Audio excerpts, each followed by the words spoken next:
묻힌 쓰레기가 내 발 밑에 그리고 우리 아파트 아래에 그대로 방치된 채로 25년이 흘렀다. 만약에 그게 현실로 나타난다면 어떤 생각이 드시겠습니까? 실질적으로 우리 지역에서 이런 일이 일어났는데요. 일곡 근린공원에서 뒤늦게 이 대량의 불법 매립 쓰레기가 발견이 됐지만 광주시와 북구청 모두 책임을 회피하고 있는 그런 상황이라고 합니다. 1년 넘게 해결이 이루어지지 않고 있는 이런 상황들에서 주민들이 또 광주시에 책임 소재를 묻고 직접 해결을 촉구하고 나섰다고 하는데 광주시 또 입장은 굉장히 소극적인 것 같습니다. 일곡지구 불법 매립 쓰레기 제거를 위한 주민 모임 윤민호 공동대표 연결해서 관련 이야기 듣겠습니다. 안녕하세요, 대표님. 네, 안녕하세요. 네, 지금 일곡동 이 문제가 발생한 일곡동의 주민들 몇 분 정도 거주하고 계십니까? 지금 일곡동에는 약 11,000세대, 약 32,000여 명이 거주하고 있고요. 네. 인근 삼각동에 약 15,000명 정도 거주하고 있습니다. 그런데 이렇게 많은 사람들이 거주하고 있는 일곡동 땅 밑에 쓰레기가 25년 동안 그것도 불법적으로 매립돼 있다면서요. 네네, 그렇습니다. 그 상황을 좀 소개해 주십시오. 이야기를 해 주세요. 일단 일곡동이 1980년대에는 생활 폐기물 매립지였습니다. 네. 근데 이제 일곡동이 이제 택지 지구로 조성이 되어지죠. 그래서 이제 90년대 초반부터 개발이 되어지는데 개발하면서 가장 골칫거리가 요 생활 폐기물을 어떻게 처리할 것인가였습니다. 네. 그래서 당시 요 개발의 주체였던 한국토지개발공사하고 네. 광주시가 협의를 합니다. 그래서 요 생활 폐기물을 전량 수거해서 네. 운정동 위생매립장으로 반출하는 걸로 협의를 하죠. 그런데 이제 막상 쓰레기를 이렇게 걷어보니까 쓰레기 양이 너무 많은 것입니다. 네. 그래서 한국토지개발공사의 입장으로 보면 예상했던 비용보다 비용이 과다 지출이 예상이 되어지고요. 네. 광주시의 입장으로 놓고 보면 운정동 위생매립장의 사용 연한이 단축될 것 같은 위기에 놓인 것이죠. 네. 이래서 양측의 이해관계가 맞물리다 보니까 이 택지지구 내에 다시 재매립하는 것으로 네. 방향을 선회합니다. 근데 문제는 네. 택지지구 내에 다시 이 쓰레기를 재매립하기 위해서는 폐기물 관리법에 의거해가지고 환경부에 여기다가 쓰레기를 매립하겠습니다라고 이렇게 승인을 득한 후에 해야 하거든요. 네네. 근데 문제는 이 승인을 득하고 매립한 게 아니라 불법으로 마구잡이로 매립해버렸다는 것이 문제인 거죠. 네. 그런데 이렇게 이제 이 네. 불법을 한국토지개발공사가 시행을 했고 네. 이것을 관리 감독해야 할 광주시가 알고도 묵인 방조했다는 것입니다. 한국토지개발공사는 공공기관이고 또 광주시는 이 또 지자체인데 이 두 기관이 짬짬이를 해서 그것도 불법적으로 쓰레기를 매립해버렸고 25년이 흘렀다. 네, 이야기 네, 아니겠습니까? 네, 맞습니다. 결국 이 공원에서 그렇다면 발견된 이 매립 쓰레기의 양은 어느 정도 되는 걸로 추정이 됩니까? 가장 문제가 요 근린공원이 인근에 바로 그 초등학교, 중학교 네네. 시설하고 밀접히 있거든요. 옆에. 접근돼 있지 않습니까? 네네. 일곡 초등학교 옆에 있는 게 이 근린공원입니다. 네. 여기에 약 6만 톤. 3근린공원 옆에는 일동중학교가 있거든요. 네. 일동중학교 옆에 있는 3근린공원에 9만 톤. 그래서 양측이 합하면 약 15만 톤입니다. 네. 사람들이 15만 톤 하니까 잘 상상이 안 가지 않습니까? 네. 15톤 덤프 트럭에 약 10,000대 분량이 여기가 묻혀있는 거죠. 어마어마한 양인데요. 예. 이렇게 불법 매립 쓰레기가 그렇다면 드러나게 된 과정도 소개를 해주세요. 언제 드러난 겁니까? 예. 예전에 제가 이제 영화에 보면 참 어이가 없다 이런 표현을 네. 저희가 썼었지 않습니까? 저희도 이제 이 과정을 보면서 참 어이가 없었는데요. 일단 이 문제가 96년에 네. 북구의회에서 당시에도 이 문제가 되어져 가지고 북구의회에서 조사위원회를 꾸려가지고 조사를 하게 됩니다. 네. 그래서 이것은 아까 이제 제가 말씀드렸다시피 불법을 한국토지개발공사가 저질렀고 이것을 광주광역시가 묵인방조했다. 네. 이 쓰레기는 다 운정동 위생매립장으로 다 전량 반출하는 것 이에 대안이 없다 이렇게 했거든요. 네. 그리고 나서 25년 동안 어떠한 관리도 하지 않았습니다. 그러다가 이제 그 시에서 시립 청소년 문화의 집을 이곳 3근린공원으로 부지를 선정하고 기초공사를 하는 과정에 네. 땅을 파보니까 요 지하 4m에서 지하 11m까지 약 네. 7m의 거대한 쓰레기산을 발견하게 된 것이죠. 그래서 이 문제가 드러나게 된 것입니다.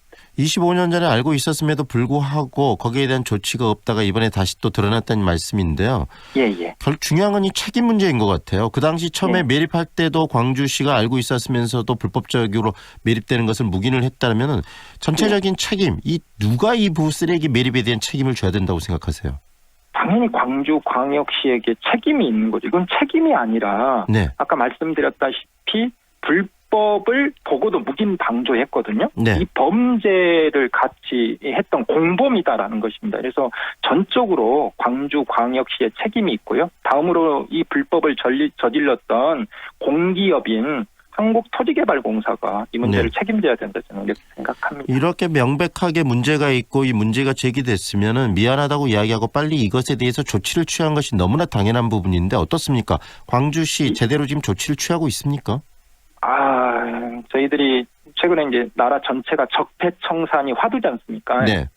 적폐를 청산하는 이유도 잘못을 저지른 것도 문제지만 저지르고도 부끄러움을 모르는 거 이게 가장 큰 문제거든요. 네네. 그래서 옛말에 소 잃고 외양간이라도 고쳐야 된다라는 건데 지금 광주광역시의 입장을 보면 소 잃고도 외양간을 고칠 생각이 없는 것입니다. 그렇기 때문에 일곡 주민들은 더욱더 분노하고 있는 것이죠. 광주시가 뭐 환경 영향 평가를 했다라는 말도 나오던데 지금 광주시가 이 부분에 대해서 환경 영향 평가는 했습니까 실질적으로?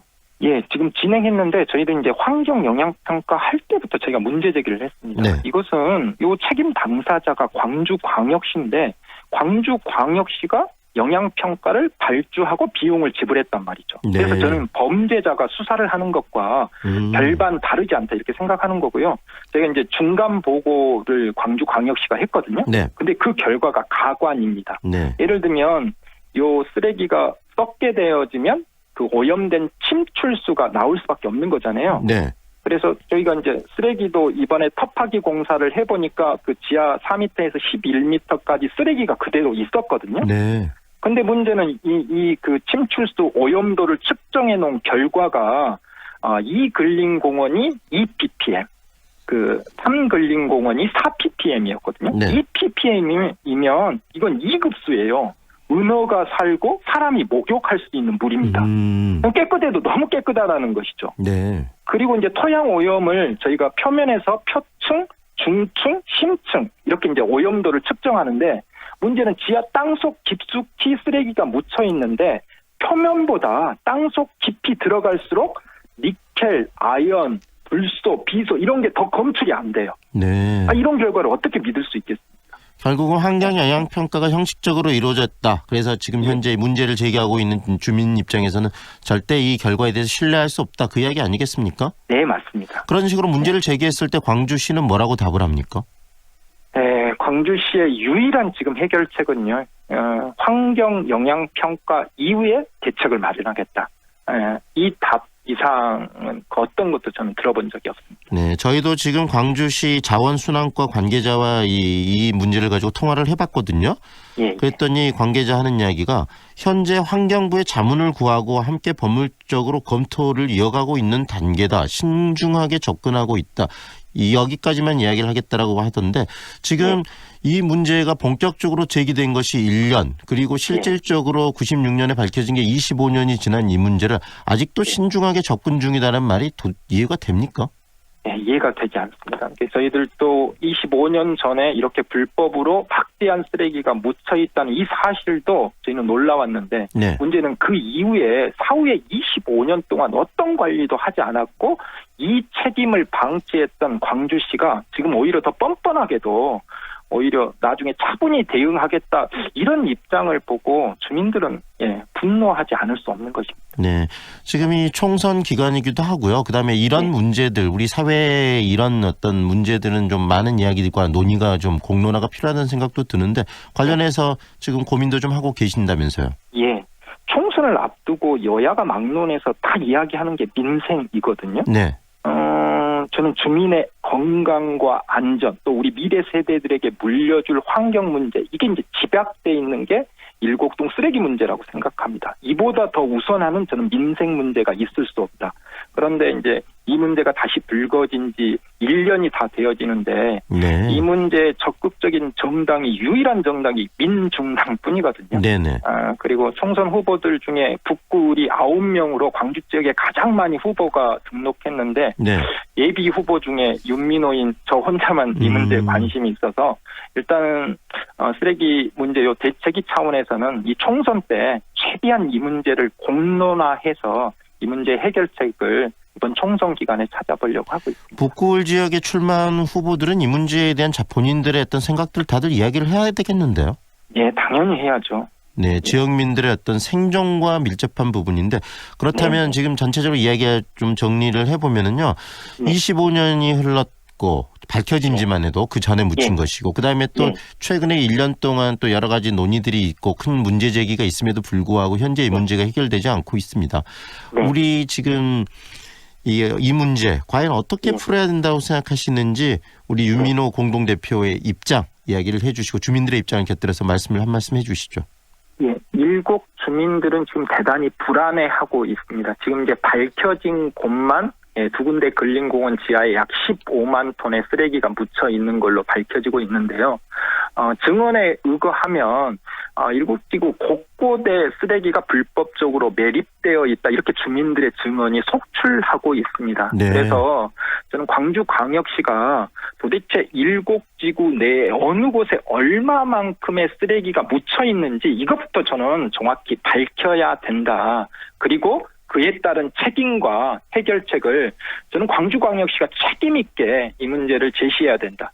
아울러서 정치권도 이 문제에 관심이 없다라고 하면 저는 민생 문제에는 전혀 관심이 없다. 이것을 스스로 좀 알려주는 그런 상황이 되어진다 이렇게 보기 때문에 정당과 정치인들도 이 문제에 적극적으로 관심을 기울여 주실 것을 다시 한번 부탁드리고 싶습니다. 정말 15만 톤이 되는 쓰레기가 바로 내가 매일 생활하는 그 공간 바로 밑에 묻혀 있고 그리고 또 초등학교와 중학교가 바로 옆에 있고 내 자녀들이 다니는 학교 옆에가 쓰레기장이라고 생각하면 지역 주민들은 잠이 안 오실 것 같아요. 네, 맞습니다. 이 문제는 정말 제대로 좀 풀렸으면 좋겠습니다. 오늘 말씀 잘 들었습니다. 고맙습니다.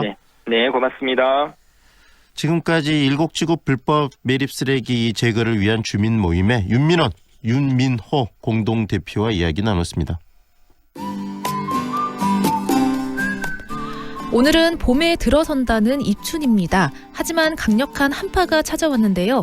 기온이 계속해서 떨어지겠고요. 이번 추위는 금요일 아침까지 계속되겠습니다. 오늘 아침 기온은 영하 4도가량을 나타내고